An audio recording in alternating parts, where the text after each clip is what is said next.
What was it? By Fitz-James O'Brien? It is, I confess with considerable diffidence, that I approach the strange narrative which I am about to relate. The events which I purpose detailing are of so extraordinary a character that I am quite prepared to meet with an unusual amount of incredulity and scorn. I accept all such beforehand. I have, I trust, the literary courage to face unbelief. I have, after mature consideration, resolved to narrate, in as simple and straightforward a manner as I can compass, some facts that passed under my observation in the month of July last, and which, in the annals of the mysteries of physical science, are wholly unparalleled. I live at number 26th Street, in New York. The house is in some respects a curious one. It has enjoyed for the last 2 years the reputation of being haunted. It is a large and stately residence, surrounded by what was once a garden, but which is now only a green enclosure used for bleaching clothes. The dry basin of what has been a fountain, and a few fruit trees ragged and unpruned, indicate that this spot in past days was a pleasant, shady retreat, filled with fruits and flowers and the sweet murmur of waters. The house is very spacious. A hall of noble size leads to a large spiral staircase winding through its center, while the various apartments are of imposing dimensions. It was built some 15 or 20 years since by Mr. A., the well-known New York merchant, who 5 years ago threw the commercial world into convulsions by a stupendous bank fraud. Mr. A., as everyone knows, escaped to Europe and died not long after of a broken heart.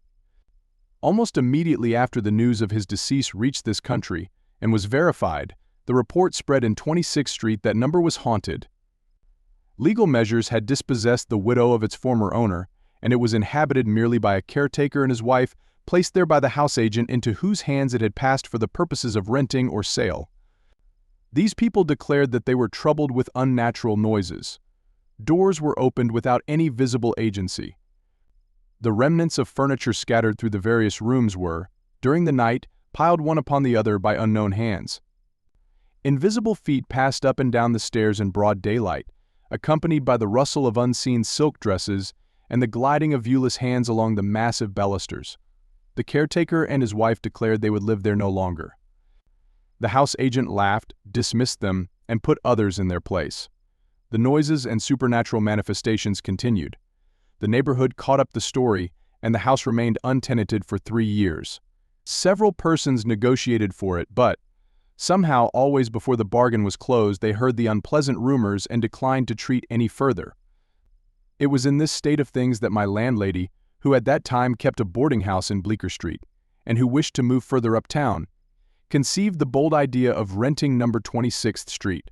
Happening to have in her house rather a plucky and philosophical set of boarders, she laid her scheme before us, stating candidly everything she had heard respecting the ghostly qualities of the establishment to which she wished to remove us. With the exception of 2 timid persons, a sea captain and a returned Californian, who immediately gave notice that they would leave, all of Mrs. Moffett's guests declared that they would accompany her in her chivalric incursion into the abode of spirits. Our removal was effected in the month of May, and we were charmed with our new residence. The portion of 26th Street where our house is situated, between 7th and 8th Avenues, is one of the pleasantest localities in New York. The gardens back of the houses, running down nearly to the Hudson, form, in the summertime, a perfect avenue of verdure. The air is pure and invigorating, sweeping, as it does, straight across the river from the Weehawken Heights, and even the ragged garden which surrounded the house, although displaying on washing days rather too much clothesline, still gave us a piece of greensward to look at. And a cool retreat in the summer evenings, where we smoked our cigars in the dusk and watched the fireflies flashing their dark lanterns in the long grass. Of course, we had no sooner established ourselves at number than we began to expect ghosts. We absolutely awaited their advent with eagerness. Our dinner conversation was supernatural.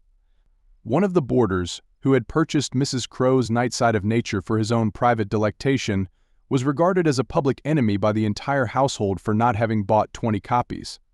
The man led a life of supreme wretchedness while he was reading this volume. A system of espionage was established, of which he was the victim. If he incautiously laid the book down for an instant and left the room, it was immediately seized and read aloud in secret places to a select few. I found myself a person of immense importance, it having leaked out that I was tolerably well versed in the history of supernaturalism, and had once written a story the foundation of which was a ghost. If a table or a wainscot panel happened to warp when we were assembled in the large drawing room, there was an instant silence, and everyone was prepared for an immediate clanking of chains and a spectral form. After a month of psychological excitement, it was with the utmost dissatisfaction that we were forced to acknowledge that nothing in the remotest degree approaching the supernatural had manifested itself. Once the black butler asseverated that his candle had been blown out by some invisible agency while he was undressing himself for the night. But as I had more than once discovered this colored gentleman in a condition when one candle must have appeared to him like two, thought it possible that, by going a step further in his potations, he might have reversed this phenomenon and seen no candle at all where he ought to have beheld one. Things were in this state when an accident took place so awful and inexplicable in its character that my reason fairly reels at the bare memory of the occurrence. It was the 10th of July. After dinner was over, I repaired, with my friend Dr. Hammond, to the garden to smoke my evening pipe. Independent of certain mental sympathies which existed between the doctor and myself, we were linked together by a vice. We both smoked opium. We knew each other's secret and respected it. We enjoyed together that wonderful expansion of thought, that marvelous intensifying of the perceptive faculties, that boundless feeling of existence when we seemed to have points of contact with the whole universe. In short, that unimaginable spiritual bliss which I would not surrender for a throne, and which I hope you, reader, will never taste. Those hours of opium happiness which the doctor and I spent together in secret were regulated with a scientific accuracy. We did not blindly smoke the drug of paradise and leave our dreams to chance. While smoking, we carefully steered our conversation through the brightest and calmest channels of thought. We talked of the East and endeavored to recall the magical panorama of its glowing scenery. We criticized the most sensuous poets, those who painted life ruddy with health, brimming with passion, happy in the possession of youth and strength and beauty. If we talked of Shakespeare's Tempest, we lingered over Ariel and avoided Caliban. Like the Gebers, we turned our faces to the east and saw only the sunny side of the world. This skillful coloring of our train of thought produced in our subsequent visions a corresponding tone. The splendors of Arabian fairyland dyed our dreams. We paced the narrow strip of grass with the tread and port of kings. The song of the Rana Arborea, while he clung to the bark of the ragged plum tree, sounded like the strains of divine musicians. Houses, walls, and streets melted like rain clouds, and vistas of unimaginable glory stretched away before us. It was a rapturous companionship. We enjoyed the vast delight more perfectly because, even in our most ecstatic moments, we were conscious of each other's presence. Our pleasures, while individual, were still twin, vibrating and moving in musical accord. On the evening in question, the 10th of July, the doctor and myself drifted into an unusually metaphysical mood. We lit our large meerschaums filled with fine Turkish tobacco, in the core of which burned a little black nut of opium that, like the nut in the fairy tale, held within its narrow limits wonders beyond the reach of kings. We paced to and fro, conversing. A strange perversity dominated the currents of our thought. They would not flow through the sun-lit channels into which we strove to divert them. For some unaccountable reason, they constantly diverged into dark and lonesome beds, where a continual gloom brooded. It was in vain that, after our old fashion, we flung ourselves on the shores of the East and talked of its gay bazaars, of the splendors of the time of Haroun, of harems and golden palaces. Black afrits continually arose from the depths of our talk and expanded, like the one the fisherman released from the copper vessel, until they blotted everything bright from our vision. Insensibly we yielded to the occult force that swayed us and indulged in gloomy speculation. We had talked some time upon the proneness of the human mind to mysticism and the almost universal love of the terrible, when Hammond suddenly said to me, "What do you consider to be the greatest element of terror?" The question puzzled me. That many things were terrible, I knew. Stumbling over a corpse in the dark. Beholding, as I once did, a woman floating down a deep and rapid river, with wildly lifted arms, and awful, upturned face, uttering, as she drifted, shrieks that rent one's heart, while we spectators stood frozen at a window which overhung the river at a height of 60 feet, unable to make the slightest effort to save her, but dumbly watching her last supreme agony in her disappearance. A shattered wreck, with no life visible, encountered floating listlessly on the ocean, is a terrible object, for it suggests a huge terror, the proportions of which are veiled. But it now struck me, for the first time, that there must be one great and ruling embodiment of fear, a king of terrors, to which all others must succumb. What might it be? To what train of circumstances would it owe its existence?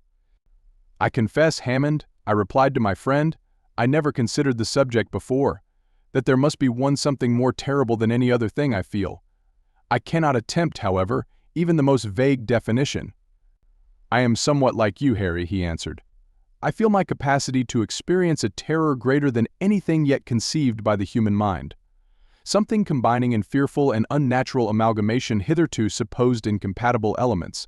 The calling of the voices in Brockden Brown's novel of Wieland is awful. So is the picture of the dweller of the threshold in Bulwer's Zanoni." But he added, shaking his head gloomily, "There is something more horrible still than those." "Look here, Hammond," I rejoined, "let us drop this kind of talk, for heaven's sake. We shall suffer for it, depend on it." "I don't know what's the matter with me tonight," he replied, "but my brain is running upon all sorts of weird and awful thoughts. I feel as if I could write a story like Hoffman, tonight, if I were only master of a literary style." "Well, if we are going to be Hoffmanesque in our talk, I'm off to bed. Opium and nightmares should never be brought together. How sultry it is. Good night, Hammond." "Good night, Harry.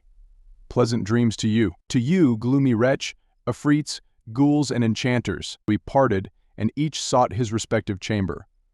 I undressed quickly and got into bed, taking with me, according to my usual custom, a book over which I generally read myself to sleep. I opened the volume as soon as I had laid my head upon the pillow and instantly flung it to the other side of the room. It was Goudon's History of Monsters, a curious French work, which I had lately imported from Paris, but which, in the state of mind I had then reached, was anything but an agreeable companion. I resolved to go to sleep at once. So, turning down my gas until nothing but a little blue point of light glimmered on the top of the tube, I composed myself to rest. The room was in total darkness. The atom of gas that still remained alight did not illuminate a distance of 3 inches round the burner. I desperately drew my arm across my eyes as if to shut out even the darkness, and tried to think of nothing. It was in vain. The confounded themes touched on by Hammond in the garden kept obtruding themselves on my brain. I battled against them. I erected ramparts of would-be blackness of intellect to keep them out. They still crowded upon me. While I was lying still as a corpse, hoping that by a perfect physical inaction I should hasten mental repose, an awful incident occurred. Something dropped, as it seemed, from the ceiling plumb upon my chest, and the next instant I felt 2 bony hands encircling my throat, endeavoring to choke me. I am no coward, and am possessed of considerable physical strength. The suddenness of the attack, instead of stunning me, strung every nerve to its highest tension. My body acted from instinct, before my brain had time to realize the terrors of my position. In an instant I wound 2 muscular arms around the creature and squeezed it, with all the strength of despair, against my chest. In a few seconds the bony hands that had fastened on my throat loosened their hold, and I was free to breathe once more.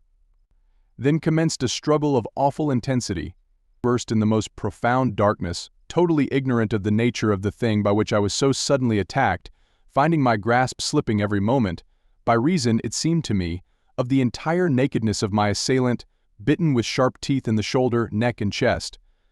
Having every moment to protect my throat against a pair of sinewy, agile hands which my utmost efforts could not confine, these were a combination of circumstances to combat which required all the strength, skill, and courage that I possessed.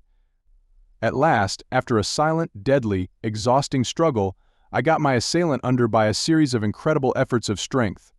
Once pinned with my knee on what I made out to be its chest, I knew that I was victor.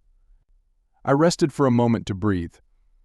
I heard the creature beneath me panting in the darkness, and felt the violent throbbing of a heart. It was apparently as exhausted as I was. That was one comfort. At this moment I remembered that I usually placed under my pillow, before going to bed, a large yellow silk pocket handkerchief. I felt for it instantly. It was there. In a few seconds more I had, after a fashion, pinioned the creature's arms. I now felt tolerably secure. There was nothing more to be done but to turn on the gas, and having first seen what my midnight assailant was like, arouse the household. I will confess to being actuated by a certain pride in not giving the alarm before. I wished to make the capture alone and unaided. Never losing my hold for an instant, I slipped from the bed to the floor, dragging my captive with me. I had but a few steps to make to reach the gas burner. These I made with the greatest caution, holding the creature in a grip like a vice. At last I got within arm's length of the tiny speck of blue light which told me where the gas burner lay. Quick as lightning I released my grasp with one hand and let on the full flood of light. Then I turned to look at my captive. I cannot even attempt to give any definition of my sensations the instant after I turned on the gas. I suppose I must have shrieked with terror, for in less than a minute afterward my room was crowded with the inmates of the house. I shudder now as I think of that awful moment. I saw nothing. Yes, I had one arm firmly clasped round a breathing, panting, corporeal shape, my other hand gripped with all its strength a throat as warm, as apparently fleshy, as my own. And yet, with this living substance in my grasp, with its body pressed against my own, and all in the bright glare of a large jet of gas, I absolutely beheld nothing. Not even an outline, a vapor. I do not, even at this hour, realize the situation in which I found myself. I cannot recall the astounding incident thoroughly. Imagination in vain tries to compass the awful paradox. It breathed. I felt its warm breath upon my cheek. It struggled fiercely. It had hands. They clutched me. Its skin was smooth like my own. There it lay, pressed close up against me, solid as stone, and yet utterly invisible. I wonder that I did not faint or go mad on the instant. Some wonderful instinct must have sustained me.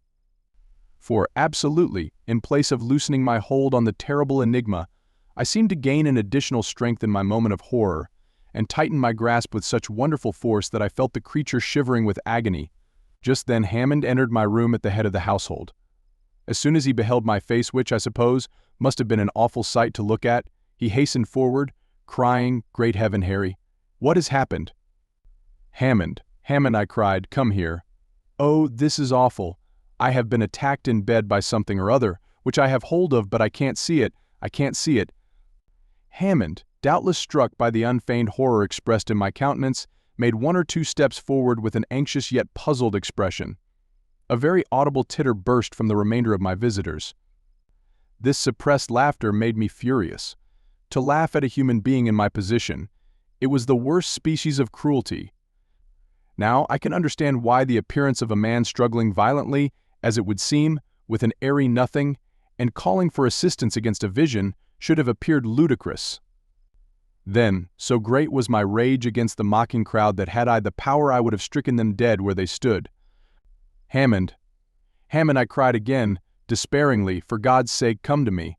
I can hold the thing but a short while longer. It is overpowering me. Help me, help me." "Harry," whispered Hammond, approaching me, "you have been smoking too much opium." "I swear to you, Hammond, that this is no vision," I answered, in the same low tone. "Don't you see how it shakes my whole frame with its struggles? If you don't believe me, convince yourself. Feel it, touch it." Hammond advanced and laid his hand in the spot I indicated. A wild cry of horror burst from him. He had felt it. In a moment he had discovered somewhere in my room a long piece of cord, and was the next instant winding it and knotting it about the body of the unseen being that I clasped in my arms.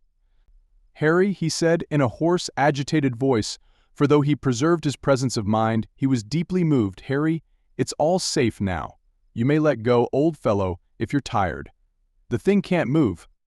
I was utterly exhausted, and I gladly loosed my hold. Hammond stood holding the ends of the cord that bound the invisible, twisted round his hand, while before him, self-supporting as it were, he beheld a rope laced and interlaced, and stretching tightly around a vacant space. I never saw a man look so thoroughly stricken with awe. Nevertheless, his face expressed all the courage and determination which I knew him to possess. His lips, although white, were set firmly, and one could perceive at a glance that, although stricken with fear, he was not daunted. The confusion that ensued among the guests of the house who were witnesses of this extraordinary scene between Hammond and myself, who beheld the pantomime of binding this struggling something, who beheld me almost sinking from physical exhaustion when my task of jailer was over. The confusion and terror that took possession of the bystanders when they saw all this was beyond description. The weaker ones fled from the apartment, the few who remained clustered near the door and could not be induced to approach Hammond and his charge. Still incredulity broke out through their terror. They had not the courage to satisfy themselves, and yet they doubted. It was in vain that I begged of some of the men to come near and convince themselves by touch of the existence in that room of a living being which was invisible. They were incredulous, but did not dare to undeceive themselves. How could a solid, living, breathing body be invisible, they asked. My reply was this. I gave a sign to Hammond, and both of us, conquering our fearful repugnance to touch the invisible creature, lifted it from the ground, manacled as it was, and took it to my bed. Its weight was about that of a boy of 14. Now, my friends, I said, as Hammond and myself held the creature suspended over the bed, I can give you self-evident proof that here is a solid, ponderable body, which, nevertheless, you cannot see. Be good enough to watch the surface of the bed attentively. I was astonished at my own courage in treating this strange event so calmly, but I had recovered from my first terror and felt a sort of scientific pride in the affair, which dominated every other feeling. The eyes of the bystanders were immediately fixed on my bed. At a given signal, Hammond and I let the creature fall. There was a dull sound of a heavy body alighting on a soft mass. The timbers of the bed creaked. A deep impression marked itself distinctly on the pillow and on the bed itself. The crowd who witnessed this gave a low cry and rushed from the room. Hammond and I were left alone with our mystery. We remained silent for some time, listening to the low, irregular breathing of the creature on the bed, and watching the rustle of the bedclothes as it impotently struggled to free itself from confinement. Then Hammond spoke. "Harry, this is awful. Awful, but not unaccountable." "Not unaccountable. What do you mean?" "Such a thing has never occurred since the birth of the world. I know not what to think, Hammond. God grant that I am not mad, and that this is not an insane fantasy. Let us reason a little, Harry. Here is a solid body which we touch, but which we cannot see. The fact is so unusual that it strikes us with terror. Is there no parallel, though, for such a phenomenon? Take a piece of pure glass. It is tangible and transparent. A certain chemical coarseness is all that prevents its being so entirely transparent as to be totally invisible. It is not theoretically impossible, mind you, to make a glass which shall not reflect a single ray of light, a glass so pure and homogeneous in its atoms that the rays from the sun will pass through it as they do through the air, refracted but not reflected. We do not see the air, and yet we feel it. That's all very well, Hammond, but these are inanimate substances. Glass does not breathe, air does not breathe. This thing has a heart that palpitates, a will that moves it, lungs that play, and inspire and respire." "You forget the phenomena of which we have so often heard of late," answered the doctor gravely. "At the meetings called spirit circles, invisible hands have been thrust into the hands of those persons round the table, warm, fleshly hands that seem to pulsate with mortal life." "What do you think, then, that this thing is?" "I don't know what it is," was the solemn reply. "But please the gods I will, with your assistance, thoroughly investigate it." We watched together, smoking many pipes, all night long by the bedside of the unearthly being that tossed and panted until it was apparently wearied out. Then we learned by the low, regular breathing that it slept. The next morning the house was all astir. The boarders congregated on the landing outside my room, and Hammond and myself were lions.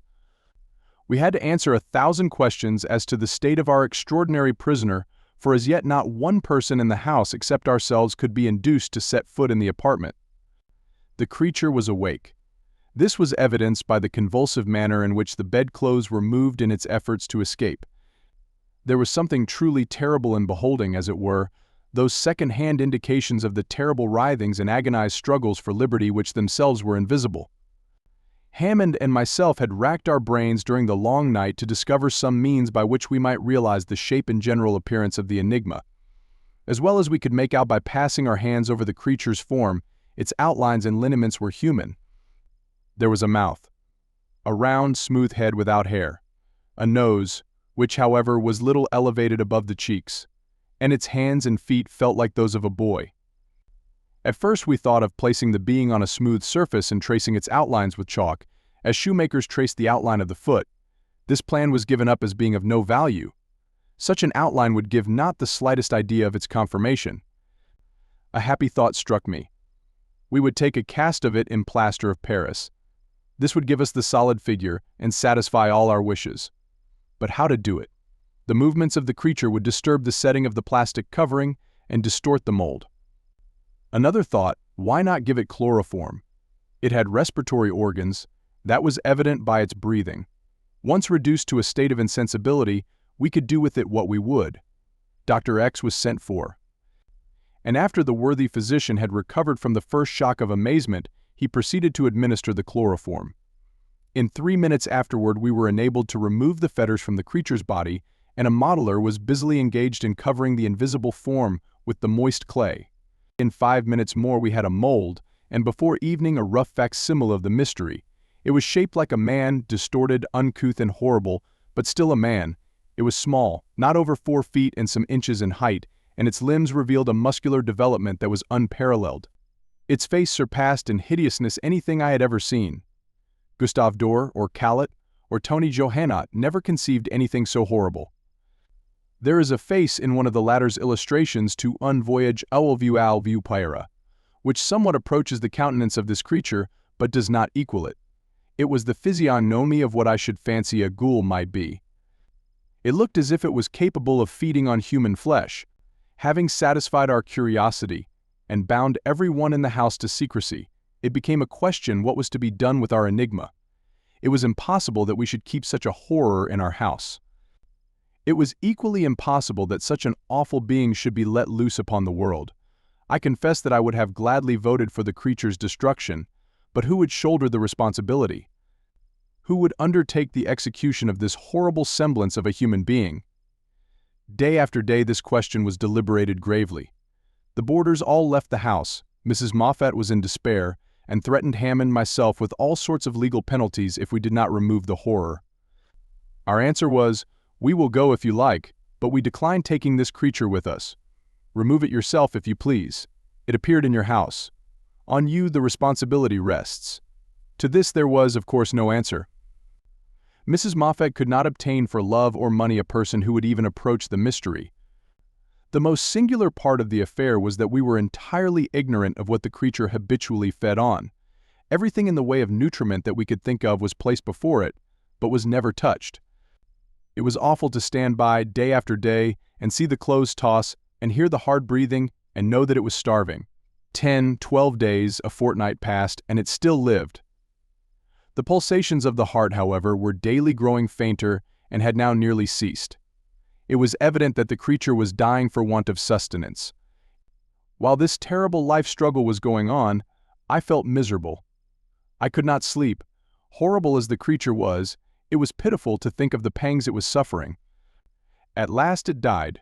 Hammond and I found it cold and stiff one morning in the bed. The heart had ceased to beat, the lungs to inspire. We hastened to bury it in the garden. It was a strange funeral, the dropping of that viewless corpse into the damp hole. The cast of its form I gave to Dr. X, who keeps it in his museum in 10th Street. As I am on the eve of a long journey from which I may not return, I have drawn up this narrative of an event the most singular that has ever come to my knowledge.